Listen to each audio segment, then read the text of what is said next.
Hey, thanks for being a part of the conversation. This is Forest Stories.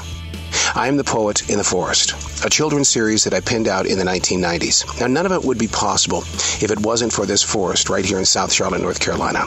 I talk about it so much that I thought maybe it's time that you get to know what has inspired me for 30 years.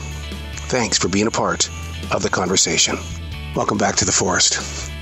Thought we'd put our focus on the rocks. This forest is blessed with a lot of rocks. Big ones, small ones. Not square, not round. They are oblong. They are weathered. They all have stories. And as you walk by them, it's almost like they're staring at you saying, "Come sit down beside me. Let me share with you a journey that was here before you, and it will continue long after you. But let me share the story." Now, other types of rocks that we have inside our man-made world are the bricks that we make. We stack them, we design them, we put flowers inside of them. These bricks, yard bricks.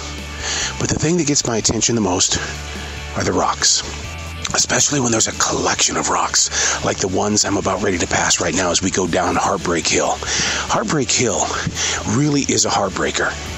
If you've got perfectly shaped lungs, by the time you get to the top of Heartbreak Hill, the thing is that you're going to find yourself in a position of trying to regain your next breath. But I'm standing next to this collection of rocks, maybe 15 of them. Some may be looked upon as just being a stone, others large boulders. But why is it some rocks get together? They get to be in a place of togetherness. And yet when you look at other rocks, what you're invited to is individualism. In my own personal yard, I've had rocks that sit on the side of the hill that weren't anywhere near my story until the erosion set in. We've talked about that hill, where it's a 95-foot drop from the street to the slow-moving creek to the lake. While out on this walk through the forest, we come across another collection of rocks. Now, I know in my heart, this one particular set of rocks were not here because of natural means. They were put here because man came by with his gigantic excavators and cranes and moved these rocks because they had to dig deep inside the earth. And once those rocks were exposed, man said, "We can't hide this rock. We've got to let it become a storyteller in these modern times." The rocks, big, small. Some of them seem so silent.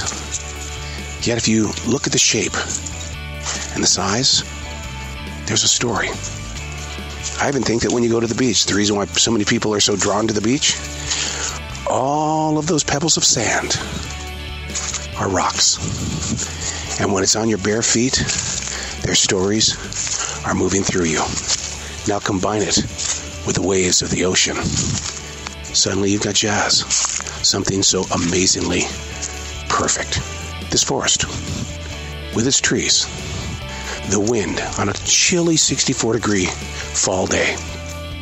And we've chosen to share the story of the rocks. And the question is, are you willing to listen? Hey, thanks for being a part of the conversation.